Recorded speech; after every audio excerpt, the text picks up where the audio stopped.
Don't let one year just blend into the next. Keep an eye on your own seasons, lest you lose track of values and substance. Part of setting priorities is learning to separate major activities from minor activities. This is a whole skill in itself, but once you have learned it, it will pay dividends you won't believe. So learn to put everything on your mental scales to be carefully weighed before you spend time or money. Of your sanity is socially distributed.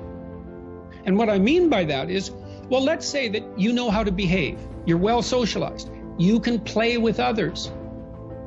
Now, I said already in this conversation, if you didn't learn to play with others between the time you were 2 and 4, you will never learn. And psychologists have beat their heads against the wall trying to rehabilitate antisocial children. They can't do it after the age of 4.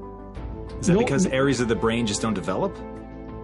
Well, it seems to be partly because the kids fall farther and farther behind. So let's say you make the leap from egocentric dependence on your mother at 2 and 3 to immersion in a peer group.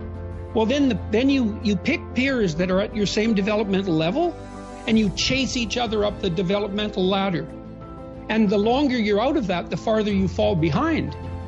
And so, you know, kids, 5-year-old kids might come across another 5-year-old kid who tends to cry too much if they don't get their way. And they'll say, we don't want to play with the baby.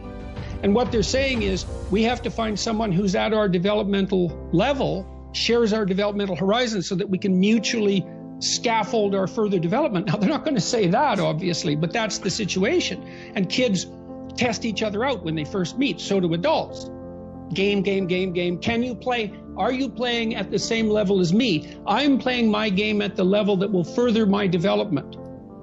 Can you play along with me? If not, well, maybe you're lower in status and I can pull you up as a mentor. Maybe you're higher in status and I can learn from you. But if you're a peer, we can play together. Anyways, if you're acceptable to your peers and you behave well, they'll accept you. And then they tell you all the time if you're acting appropriately. You know, if your jokes are funny, if you're dominating the conversation, if you're bringing something of value to the table. And all you have to do is pay attention to the social cues, and you'll keep yourself regulated. And at the end of the day, you're going to get what you focus on. They're both true. This is both the most amazing time that's ever happened, ever in recorded history. And yet real things that are terrifying are also happening. But where you put your energy, where you put your attention, where you put your focus, is going to determine what you see. And that is the most fascinating and the most important thing you have to understand about the way that your mind works. You get what you focus on. If you focus on the things that are bad, they will become real. They will become exaggerated. They will begin to monopolize your thoughts. You'll see them everywhere. It's called the reticular activating system. Your mind is literally designed to pay attention to the things that you notice.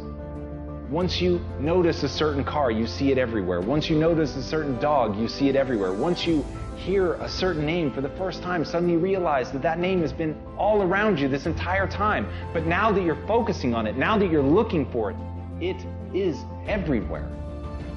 So whatever you look for, it's going to be everywhere. If you look for the negative, it'll be there. But if you look for the positive, it will overwhelm you. When you manage something, you do so to keep it going.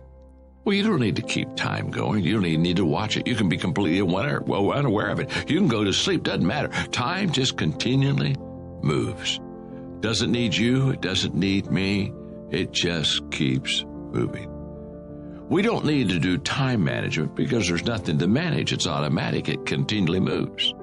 What we need to do is priority management. With the time that is continually slipping away from us, we need to manage our priorities to maximize the time we have. So don't manage your time, maximize your time. How?